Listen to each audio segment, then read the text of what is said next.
आज इसमें हम पढ़ने वाले हैं आवेशों के पुनर्वितरण में ऊर्जा का जो ह्रास होता है या ऊर्जा की जो हानि होती है उसे। ठीक है, आवेशों का पुनर्वितरण बच्चों हम आपको पहले ही पढ़ा चुके हैं इससे पिछले वीडियो में, लेकिन एक बार जान लीजिए आप। जैसे मान लीजिए बच्चों दो चालक हैं, ठीक है, जिनकी धारिताएं C1 C2 है। इन पर आवेश Q1 Q2 और विभव V1 V2 है। जब इन्हें एक पतले तार द्वारा जब जोड़ा जाता है तो एक चालक में से दूसरे चालक पर आवेश तब तक जाता रहता है जब तक कि दोनों के आवेश बराबर बराबर नहीं हो जाते हैं। मान लो एक पे ज्यादा आवेश है दूसरे पे कम है, तो ज्यादा वाले में से कम वाले पे तब तक जाता रहेगा जब तक कि दोनों के विभव बराबर नहीं हो जाते। यानी कहने का मतलब है कि पहले आवेश इस पे Q1 था, इस पे Q2 था, तो इस पे ज्यादा था, इस पे कम था, तो इसमें से कुछ आवेश इधर चला जाता है। यानी आवेश पुनः वितरित हो जाता है, फिर से डिस्ट्रीब्यूटेड हो जाता है। इसी प्रक्रिया को आवेश का पुनर्वितरण कहते हैं। तो जब आवेश यहां से यहां जाएगा तो ऊर्जा में कुछ हानि हो जाती है, स्थितिज ऊर्जा में कुछ कमी आ जाती है, उसके लिए हमें व्यंजक निकालना है बच्चों। ठीक है, तो आइए थोड़ा सा थ्योरी इसकी हमने लिख दी है यहाँ पे, देख लेते हैं। जब आवेश ऊंचे विभव वाले चालक से नीचे विभव वाले चालक में जाता है तो इस प्रक्रिया में कुछ कार्य किया जाता है। भाई आवेश जाएगा तो कार्य होगा ही होगा। ठीक है, अच्छा, इस स्थिति में दोनों चालकों में आवेश की कुल मात्रा तो वही रहती है, किंतु स्थितिज ऊर्जा कुछ कम हो जाती है। कहने का मतलब जैसे मान लो अभी इस पे 15 कूलाम आवेश है और इस पे 7 कूलाम आवेश है, तो इसमें से कुछ आवेश इधर जाए। अभी कितना है टोटल आवेश इस पे? 22 कूलाम, दोनों पर मिला के कितना हो गया? 22। तो अच्छा एक बात बताओ, अब इधर से इधर जाए कुछ आवेश, इसमें से 1 कूलाम इधर चला जाए तो ये 14 रह जाएगा, तो इस पे 8 हो जाएगा। और चला जाए एक और, तो इस पे हो जाएगा मान लो 13, तो इस पे हो जाएगा 9। एक और चला जाए तो इस पे 12 हो जाएगा, इस पे 8 हो जाएगा। एक और चला जाए तो, सॉरी उल्टा बोल दिया, 10 हो जाएगा इस पे। और एक और चला जाए इसमें तो ये 11 और ये 12 है, सॉरी 11 और 11 है। तो यानी दोनों पे बराबर बराबर आवेश हो जाएगा। अब इसमें से इस पे आवेश नहीं जाएगा, न इस पे से इस पे आएगा, क्योंकि दोनों पे आवेश बराबर हो गए और दोनों पे विभव बराबर हो गए। लेकिन आपने देखा था जो आवेश पहले इस पे ज्यादा था इस पे कम था, तो टोटल आवेश तब भी 22 था और टोटल आवेश अब भी 22 है। तो हम ये कह रहे हैं कि आवेश का पुनर्वितरण तो हो जाता है, यानी आवेश कुछ चला जाता है तो इस प्रक्रिया में कुछ कार्य होता है। इस स्थिति में दोनों चालकों में आवेश की कुल मात्रा वही बनी रहती है, चेंज नहीं होती, टोटल आवेश तो वही रहेगा। ठीक है, अच्छा आगे बात करते हैं। अच्छा, किंतु स्थितिज ऊर्जा में कुछ कमी आ जाती है। भाई चालक आवेश यहाँ स्थित था, अब वो यहाँ से यहाँ जा रहा है, तो स्थितिज ऊर्जा में कमी आएगी। और कितनी ऊर्जा में, वो स्थितिज ऊर्जा में कितनी कमी आई, ये हमें फाइंड आउट करना है बच्चों। ठीक है, अगर कोई भी बात अगर समझ में नहीं आ रही हो तो कमेंट करके जरूर बताना, मैं डिस्क्रिप्शन में या कमेंट में आपको डिस्क्राइब कर दूंगा अगर कोई ऐसी बात है। अगर ज्यादा डिटेल में बताना पड़ा तो वीडियो बना दूंगा। ठीक है, तो वीडियो को शेयर, लाइक और सब्सक्राइब जरूर करिएगा। ठीक है, क्योंकि काफी मेहनत लगती है बच्चों। तो हम क्या करेंगे बच्चों, एक काम करते हैं कि पहले इनकी स्थितिज ऊर्जा कितनी थी और जोड़ने के बाद में ऊर्जा कितनी है, दोनों का अंतर निकाल लें। अगर हम स्थितिज ऊर्जा में कमी या ऊर्जा में जो हानि है वो कैसे निकलेगी, यानी कि आवेश के पुनर्वितरण से पहले की ऊर्जा निकाल लो और पुनर्वितरण के बाद की ऊर्जा निकाल लो, तो दोनों का अंतर निकाल लेंगे तो हमें क्या पता चल जाएगा, हानि पता चल जाएगी। तो हमने कहा चालकों को जोड़ने से पहले, पहले चालक की ऊर्जा, पहले चालक की ऊर्जा U1 बराबर हाफ। अच्छा, इसकी धारिता क्या है C1 और विभव क्या है V1, तो हाफ C1 V1 स्क्वायर, क्योंकि आप जानते हैं ऊर्जा का फॉर्मूला होता है स्थितिज ऊर्जा का U बराबर हाफ CV स्क्वायर, ये फॉर्मूला होता है। तो U1 बराबर हाफ C1 धारिता, V1 विभव इसका, तो हाफ C1 V1 स्क्वायर। अच्छा, ऐसे ही दूसरे चालक की धारिता, दूसरे चालक की ऊर्जा, धारिता नहीं ऊर्जा, U2 बराबर हाफ C2 V2 स्क्वायर। समझ में आई कहानी? अच्छा, तो कुल ऊर्जा क्या हो जाएगी इनकी स्थितिज ऊर्जा, तब कुल स्थितिज ऊर्जा, कुल स्थितिज ऊर्जा, कुल स्थितिज ऊर्जा बेटा U मान लें हम, U बराबर, तो ये U1 प्लस U2 हो जाएगी। तो दोनों को जोड़ेंगे तो बेटा U1 half C1 V1 square plus half C2 V2 square, यानी U1 U2 के मान लिख दिए मैंने यहां पर। कोई दिक्कत? तो U बराबर बेटा यहां से अगर मैं निकालूंगा तो निकल आएगा हाफ, अब ये हाफ कॉमन ले लिया, C1 V1 square plus C2 V2 square, और ये समीकरण 1 बन गया। समीकरण फर्स्ट बना दीजिए इसको। ये क्या आ गई, दोनों मतलब दोनों चालकों को जोड़ने से पहले, यानी आवेश के पुनर्वितरण से पहले ऊर्जा दोनों चालकों की, ठीक है। अब आवेश के पुनर्वितरण के पश्चात, यानी चालकों को जोड़ने के बाद, चालकों को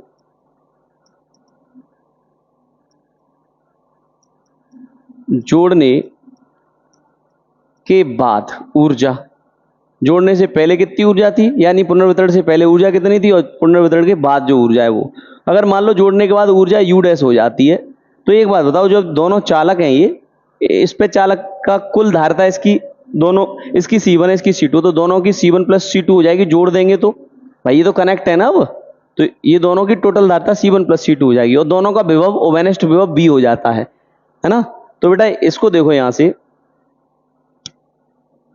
तो U डैश बराबर यहां से बन जाएगी C1 half C1 plus C2 into V square, यानी हाफ CV स्क्वायर जिसे कहते हैं। C की जगह पे C1 प्लस C2 हो जाएगा, दोनों चालकों की धारिता, और विभव हो जाएगा ओवेनेस्ट विभव B स्क्वायर। ओके, अब चूंकि आप जानते हैं ओवेनेस्ट विभव बराबर होता है, इससे पिछले वीडियो में मैंने आपको ओवेनेस्ट विभव बताया है, ओवेनेस्ट विभव उसे देख लेना अगर आपको पता करना है तो। V बराबर फॉर्मूला होता है C1V1 plus C2V2 upon C1 plus C2, ये ओवेनेस्ट विभव का फॉर्मूला होता है। तो V की वैल्यू यहां पुट कर सकते हैं, तो U डैश बराबर आ जाएगा आपका 1/2 C1 प्लस C2, और V की वैल्यू है आपकी C1 V1 plus C2 V2 upon C1 plus C2 और पूरे का होल स्क्वायर। अब देखो इसको मैं ऐसे भी लिख सकता हूं, U डैश बराबर हाफ C1 प्लस C2, और इसको मैं अलग से लिख सकता हूं C1 V1 plus C2 V2 का whole square upon C1 plus C2 का होल स्क्वायर, क्योंकि होल स्क्वायर तो पूरे के ऊपर है, तो ऊपर वाले के अलग, नीचे वाले के अलग। तो ऐसा इसलिए किया क्योंकि मैं इसको इससे काट सकता हूं ऐसे, और इसके एक स्क्वायर से इसे काट दूं। तो बेटा जो U डैश हमारे पास आएगा, जो U डैश आएगा हमारे पास अब, वो ये हो जाएगा कुछ इस तरीके से। U डैश बराबर बच्चों आएगा 1/2 C1 V1 plus C2 V2 का होल स्क्वायर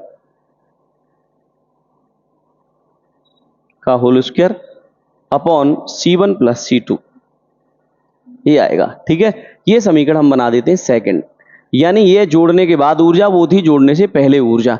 अगर आपको ऊर्जा निकालनी है बच्चों, ऊर्जा में हानि निकालनी है, तो पहले की ऊर्जा में से बाद वाली ऊर्जा को घटा देंगे, तो हम कहते हैं ऊर्जा हानि, तब ऊर्जा ह्रास कह सकते हैं, तब ऊर्जा ह्रास या ऊर्जा हानि, तब ऊर्जा हानि डेल्टा U मान लें। तो पहले ऊर्जा थी U, बाद में कितनी हो गई U डैश। तो बेटा डेल्टा U बराबर, U की वैल्यू कितनी है, ये है हाफ आपका ये था C1 V1 square plus C2 V2 square, ये पहला समीकरण ये वाला, ठीक है। माइनस U डैश कितना है, ये वाला है हाफ, ये आपका C1 V1 plus C2 V2 का whole square upon C1 plus C2, ठीक है, ये है। अब इसे आप सॉल्व करिएगा, इसे सॉल्व करते हैं बच्चों, थोड़ा सा और आगे बढ़ाते हैं इसको। यहां से देखिएगा सॉल्व कैसे करेंगे बच्चों, देखें ध्यान से सुने। देखो बेटा डेल्टा U बराबर हाफ कॉमन ले लो दोनों में से, तो यहां पे बचेगा ये C1 V1 square plus C2 V2 square, ठीक है।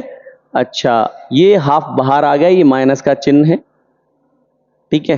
अच्छा देखो यहां से थोड़ा नीचे कर देते हैं इसको, यहां से ये हाफ बाहर आ गया इधर, ये अब यहां पे इसमें, ये एक काम करो बेटा, इसको a प्लस बी का होल स्क्वायर खोल दो, ये C1 B1 A है, C2 B2 B है, तो C1 B1 का स्क्वायर प्लस C2 B2 का स्क्वायर, ठीक है, और प्लस 2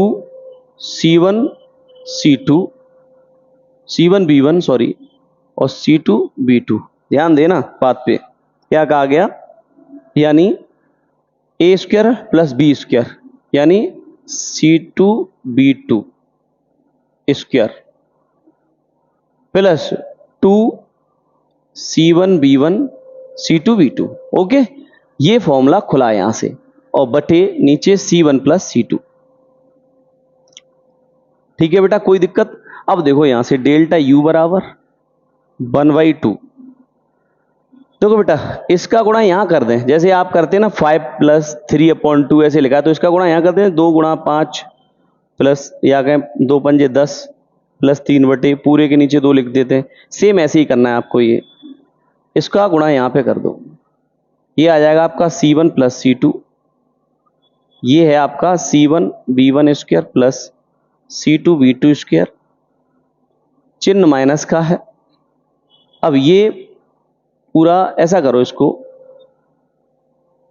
ये c1 स्क्वायर अलग अलग लिख दो, इसको c1 square b1 square plus c2 square b2 square plus 2c1 b1 c2 b2, और पूरे के नीचे क्या आएगा बेटा c1 प्लस c2, क्योंकि इसका गुणा यहां पे भी कर दिया है हमने, तो ये हो जाएगा c1 प्लस c2। ओके, अब देखो बेटा डेल्टा u बराबर हाफ। अब देखो इसका गुणा यहां पे कर दें, तो c1 क्या करेंगे, तो c1 स्क्वायर b1 स्क्वायर, इसमें करेंगे तो c1 स्क्वायर हो जाएगा, b1 है ही ऑलरेडी, और इसका इसमें करेंगे तो प्लस c1 c2 और b2 स्क्वायर। ठीक है, अच्छा अब c2 का करेंगे तो plus c1 c2 b1 square plus c2 का करेंगे तो c2 का स्क्वायर b2 का स्क्वायर, तो c2 स्क्वायर और b2 स्क्वायर।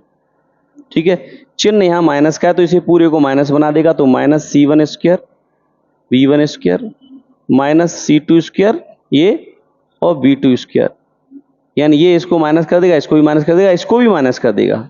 तो थोड़ा इधर देखें, तो ये माइनस का 2c1 b1 c2 b2। Okay, और नीचे पूरे के c1 plus c2 c1 plus c2। समझ आ रहा है बेटा? अब देखो यहां से c1 स्क्वायर b1 स्क्वायर और c1 स्क्वायर b1 स्क्वायर, ये माइनस और ये plus, c2 square b2 square minus plus का और ये माइनस का, इसे काट दो। अब यहां से देखो बेटा डेल्टा u बराबर हाफ, बचा क्या c1 c2 b2 square plus c1 c2 b1 square minus 2c1 b1 c2 b2 upon c1 plus c2, ये बचा है। यहां पे कुछ कॉमन दिखाई दे रहा है आपको? जी हाँ, कॉमन है। डेल्टा u बराबर 1/2 c1 c2 c1 और c2, ये यहाँ कॉमन है, तो c1 इंटू c2 कॉमन ले लो। यहाँ पे बचा b2 का स्क्वायर प्लस b1 का square minus 2b1 b2 upon c1 plus c2। अब आपने पढ़ा होगा b1 square plus b2 square minus 2b1 b2, यानी a square plus b square minus 2ab, ये तो a माइनस b का होल स्क्वायर बन जाएगा। तो ऐसे ये बन जाएगा यहाँ पे, क्या ध्यान देंगे बेटा थोड़ा, डेल्टा u बराबर 1/2 c1 c2, ठीक है, अपॉन ये c1 प्लस c2, ये c1 इंटू c2 है ऊपर वाला, और c1 प्लस c2 ये लिख दिया। अब ये जो बन जाएगा b1 माइनस b2 का होल स्क्वायर बन जाएगा, क्योंकि a square plus b square minus 2ab, तो ये बन जाएगा b1 माइनस b2 का होल स्क्वायर। और यही बच्चों क्या है, यही ऊर्जा ह्रास का व्यंजक है, या दो चालकों के आवेश के पुनर्वितरण में ऊर्जा ह्रास का व्यंजक बच्चों इस प्रकार से निकालते हैं। ठीक है, एक बार वीडियो को शेयर और लाइक जरूर कर दें। Thanks for watching, take care, bye bye.